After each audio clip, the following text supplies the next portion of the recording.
Hi there, Simon from simonwoods.com.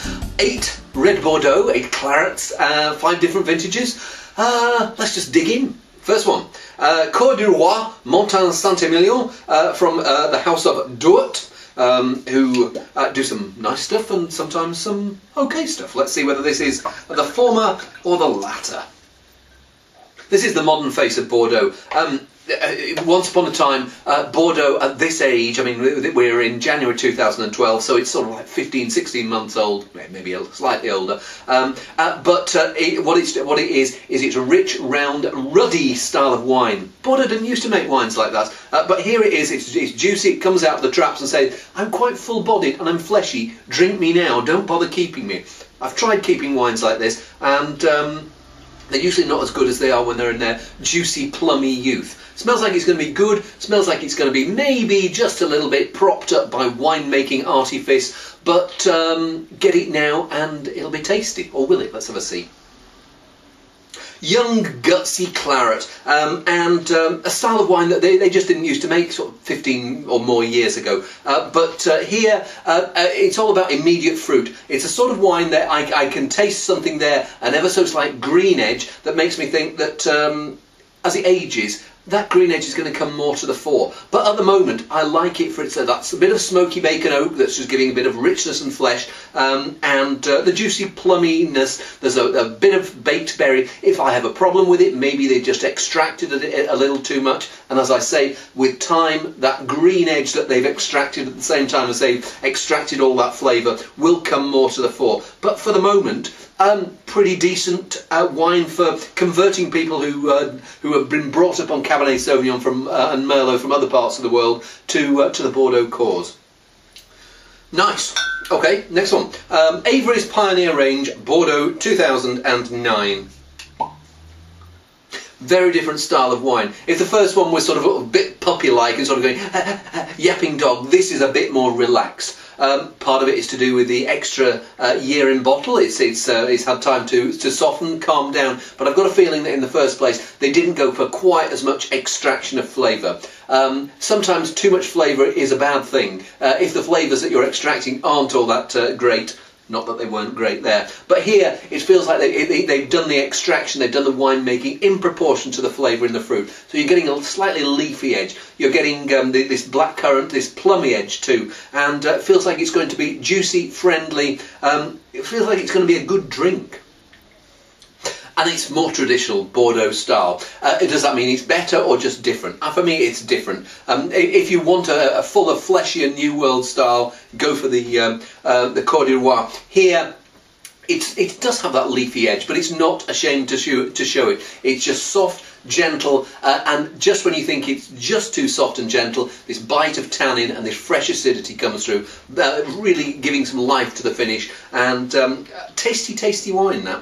I like that. I like the first one.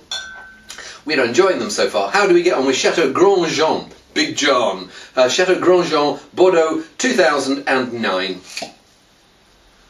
This is also quite a soft style of wine and not as extracted as the first one. Compared with the Bordeaux Rouge from the Averys one, this feels like it's maybe not quite going to have quite as much depth of flavour, yeah, it feels like it's going to be a slightly simpler wine. It's okay. There's a slight dustiness there. There's a slight mousy character as well. I'm just wondering whether there's a touch of Brettanomyces there that's taking as much flavour, taking some of the flavour away. Okay, but yeah, not as good as the Averys one. Anyway, next one from Le Grand Chais, which is the Le Chais au Quai. This is from a wine from Direct Wines, and Le Chais au Quai is their own winery in Bordeaux, where they also make some wines from other parts of France as well, or bottle them at least. And this is Castillon. It used to be called Castillon, but now it's called Castillon Côtes de Bordeaux to make it simpler. How do you make something simpler? By changing the name. Oh well, let's give it a go. Feels like we're back slightly more to that style of the first wine, where they've gone for quite a lot of extraction. It feels like it's going to be quite broad, plummy wine, and it doesn't feel like maybe it's going to have the tannins and the slight greenness that there was in the first one, but maybe they could have held back on the extraction a little bit more. I may be wrong. Let's taste it. There's a smoky bacon edge there that that reminds me of a particular style of oak. At the moment it's slightly dominating the wine, and it's giving this part of it to do with the wine, but I think largely to do with the barrel, this green and smoky flavour. It's okay, sort of wine I want to keep an eye on, because I don't know whether I'm seeing it in its true colours now. I hope there's a better wine to emerge, but at the moment it just feels a little bit angular, disjointed, doesn't have some of the gorgeous flesh that I want from 2009. Hey, let's try the next one. Still on the same vintage, 2009, and it's Dourthe, Réserve, Montagne Saint-Emilion. So we started with the Montagne Saint-Emilion, and we'll finish the 2009s with the Montagne Saint-Emilion. Again, I'm just wondering whether they've just got extracted a bit too much flavour here. So again, I'm getting that, what I call that baked berry edge, as if someone's pushed the fruit that little bit too much, got it just that bit too overripe, and then mashed it. So the flavours you're getting, the Australians have this term dead fruit or dead grape. I'm getting a little touch of that. Oak coming through as well. Let's taste it. Actually tastes a bit more grown up than that. So yes, they have done a little bit of extraction, but it doesn't feel like they've gone over the top. And certainly there's none of those, no bitter tannins, no... I found that little touch of greenness on the previous one. Here I don't get that, and it feels like they've used a slightly more subtle oak regime, but it doesn't quite deliver what I want. If I want the 2009 vintage to shine, that one is maybe has got the blinds down slightly. It's funny, my favourite so far has been the basic Bordeaux Rouge, and let's see how we get on when we move up to Saint-Emilion, the Wine Society's 2008 Saint-Emilion.